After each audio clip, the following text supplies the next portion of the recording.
Bonjour à toutes et à tous.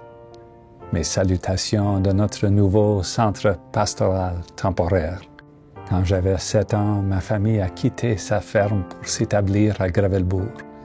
Bien sûr, notre église de campagne et sa petite communauté, formée en grande partie par des fermiers d'origine allemande, nous manquaient. Par contre, en nous joignant à la paroisse de Gravelbourg, nous avons eu la grande bénédiction, entre autres, d'avoir accès à la beauté et la richesse des hymnes et des chants de Noël en français et des traditions culturelles qui jouaient un grand rôle dans la vie de la communauté. C'était particulièrement le cas dans le temps de Noël. Les cantiques de Noël ont une telle façon d'envelopper nos esprits du mystère de l'incarnation en déployant dans des images simples l'événement extraordinaire de Dieu, créateur de toutes choses, qui a choisi de prendre chair comme un de nous. Ces cantiques soulignent souvent le contraste entre l'autorité et le pouvoir salvateur de Dieu et l'humilité de la nature, de l'environnement et des circonstances de sa naissance. Le cœur de la Nativité est si magnifiquement exprimé dans des chants tels que « Dans une étable obscure ». Dans une étable obscure, sous le ciel étoilé, et d'une Vierge pure, un doux Sauveur est né. Le Seigneur Jésus-Christ est né dans une crèche, quand a sonné minuit. Le cantique nous invite ensuite à entrer dans l'étable, comme le fait l'incarnation. Nous sommes intégrés à l'histoire et nous sommes invités de manière intime à tenir l'enfant Jésus dans nos bras. Tandis que les rois mages, tandis que les bergers lui portent leur hommage, portons-lui nos baisers. Le Seigneur Jésus-Christ saura bien nous sourire en cette heureuse nuit. Le poète Gerard Manley Hopkins utilise une expression touchante pour parler de l'incarnation. Il parle de l'infinité de Dieu réduite à l'enfance, que Marie accueille dans le ventre et le sein, la naissance, le fait et tout le reste. L'infinité réduite à l'enfance. C'est ce dont parlent les évangiles lorsqu'ils nous parlent du Verbe incarné, émailloté et couché dans une mangeoire. C'est ce même mystère que proclame dans un élan de joie le cantique « Il est né le divin enfant ». Une étable et son logement, un peu de paille et sa couchette. Une étable et son logement, pour un Dieu, quel abaissement! Ô Jésus, ô Roi tout-puissant, tout petit enfant que vous êtes. Ô Jésus, ô Roi tout-puissant, régnez sur nous entièrement.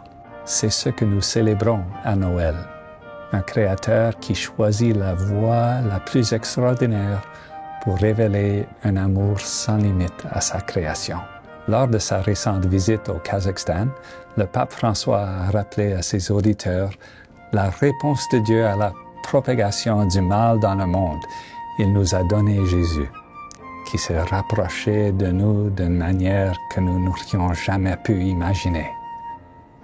En cette période de Noël, nous sommes invités à nous immerser dans la joie et la vie qui découlent de l'approche de Dieu, de la manière dont Dieu s'est approché de nous.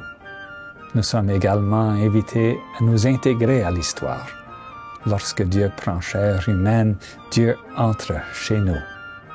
Le message de l'incarnation, c'est que le point d'entrée de Dieu dans le monde ne réside pas dans l'exercice du pouvoir, même si on les trouve aussi, mais dans la création, il est présent à la résurrection, il est présent à la Pentecôte, mais plus fondamentalement, le point d'entrée de Dieu se révèle dans la manière dont il a choisi de venir parmi nous dans la chair, dans la manière dont il a vécu, dans la manière dont il est mort. Et bien sûr, le défi qui accompagne tout cela est exprimé de manière concise par Jésus quand il dit à ses disciples et à nous « Allez et faites de même ». Lors de sa visite au Canada, le pape François a déclaré « On ne peut annoncer Dieu d'une manière contraire à Dieu. Et pourtant, combien de fois cela s'est-il produit dans l'histoire? Alors que Dieu se propose simplement et humblement, nous avons toujours la tentation de l'imposer et de nous imposer en son nom. C'est la tentation mondaine de le faire descendre de la croix pour le manifester par la puissance et l'apparence. Frères et sœurs, au nom de Jésus, il ne faut plus agir ainsi dans l'Église. En ce Noël, laissons la tendresse et la miséricorde de Dieu adoucir nos cœurs, toucher nos âmes, afin que nous osions marcher un peu plus comme Jésus a marché et entrer dans la vie des autres comme il est entré dans la nôtre, dans l'humilité, dans la vulnérabilité, en exerçant notre autorité, en nous mettant au service des autres, en honorant la dignité de chaque personne que nous rencontrons, en sachant combien chacun de nous est profondément aimé de Dieu. Car Dieu a fait de nous sa maison. Il marche avec nous dans la complexité et la turbulence de nos vies. Le Christ est né. Le Christ habite avec nous. En lui viens reconnaître ton Dieu, ton Sauveur. Joyeux Noël.